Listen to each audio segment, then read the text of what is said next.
Most people assume stability in a country with Canada's reputation and resources, but the reality isn't always what it seems. Did you know that more Canadians are now leaving the country than at almost any time in the last 70 years? Imagine a crowded immigration office in Toronto, lines of newcomers with folders and luggage, anticipating their new chapter. Later, some of those same individuals sit quietly on overnight flights out. Plans and expectations changed in ways they didn't foresee. Americans tend to expect the journey will run in one direction, toward new beginnings in a country known for opportunity. The scenes are vivid. A government building bustling with arrivals, contrasted with the same airport's departure lounge becoming busier than many remember from the 1980s. What's behind this shift? Today, you'll get 7 specific reasons for Canada's growing outflow, rooted in visible trends and well-documented realities. Sources here include Statistics Canada, public studies, major news media, real estate platforms, and direct accounts from Canadians and recent immigrants. This presentation puts the facts in front of you, without surface-level spin or marketing. Before we continue, make sure to subscribe. Number 7. High taxes. For many people, taxes are the first major difference they notice after moving to Canada. Federal and provincial income tax rates add up quickly, especially compared to the American tax system. In British Columbia, a typical income tax rate is about 28%. That means more than a quarter of the average paycheck disappears before reaching the bank. On top of that, most provinces apply both a goods and services tax and a separate provincial sales tax, except Alberta, which uses only the federal tax. Something as simple as buying a sandwich in Vancouver highlights the change.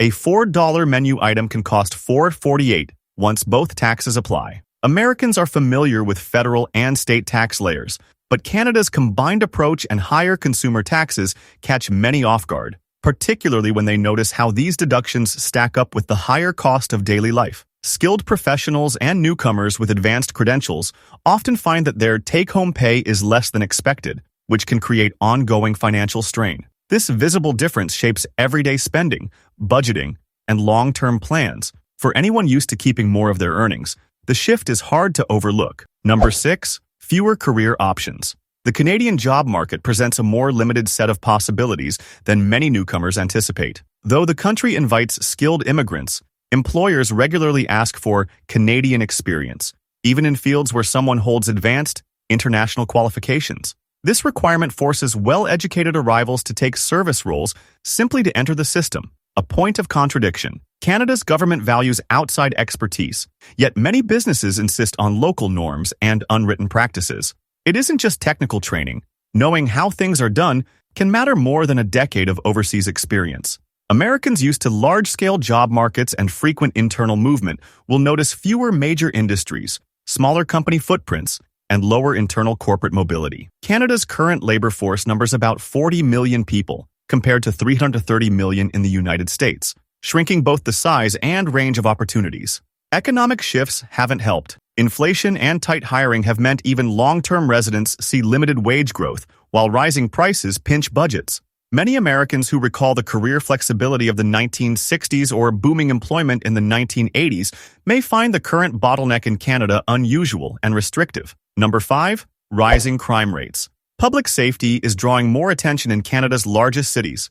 In 2022, the homicide rate reached a 30-year high, 2.25 per 1,000 people, up 8% from the previous year based on Statistics Canada data. While those figures are still below the most troubled U.S. cities, Canadians note the difference.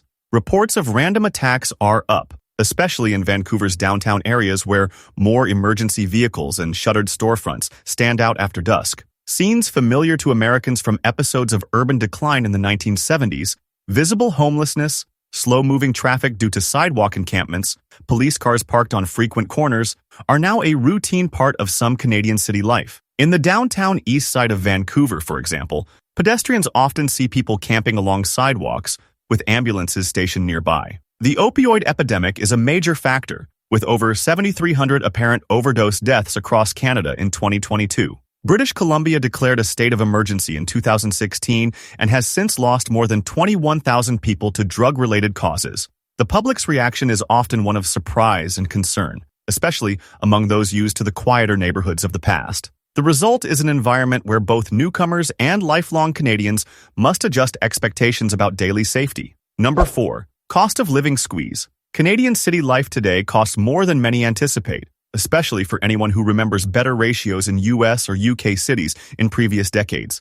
Average pre-tax income stands at about $63,000. Subtract the typical 28% tax rate, and you have $455,360 per year, or just over $3,780 per month. In Vancouver, renting a one-bedroom apartment averages $3,300 per month in 2023. Toronto stands close at $2,500 for a similar unit, while Calgary and Edmonton range from $1,300 to $1,700. Compare this to mid-century America, where mortgage payments often came to 2 or 3 times a family's annual salary. Today, it can take nearly 3 months' income just to cover rent. Once utilities, transportation, and groceries are factored in, not much remains. Basic supermarket purchases show a similar pattern, with goods like eggs, bread, or repair services marked up noticeably from US or older Canadian prices.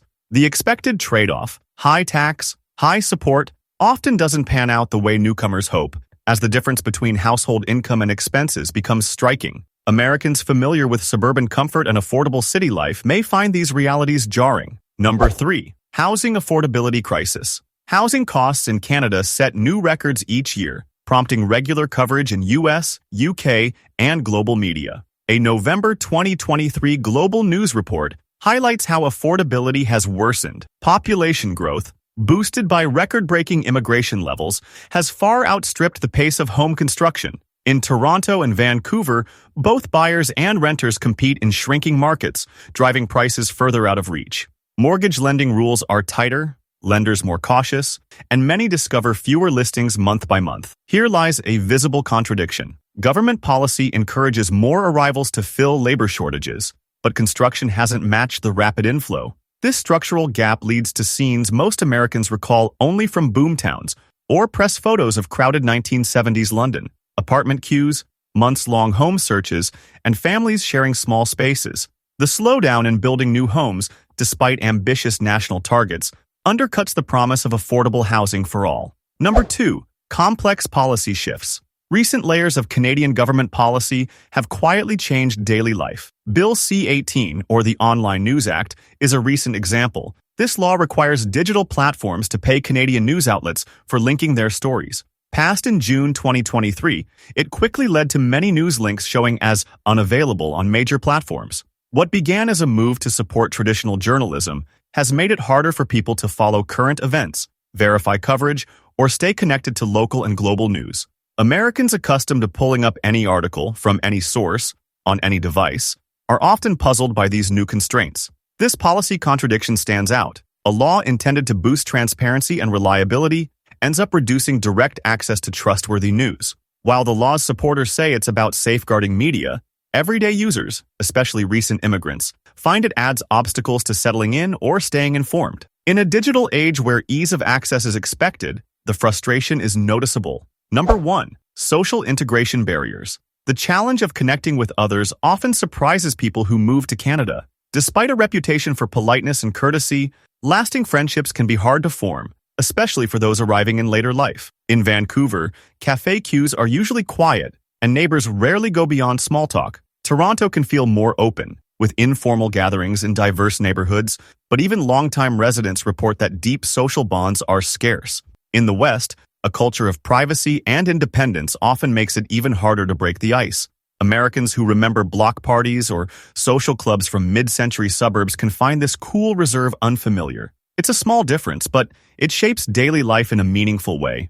Even people who have moved between Canadian cities talk about how it takes years to feel truly at home. Over time, this gap in connection and the slow pace of building genuine relationships can become as significant as taxes or housing in shaping someone's outlook. Here is a second contradiction. Canada's image as a welcoming society clashes with the real-life experience of trying to find belonging. For many, the result is a quiet search for places with more community or shared traditions. Drop your thoughts in the comments, and don't forget to like and subscribe for more content like this.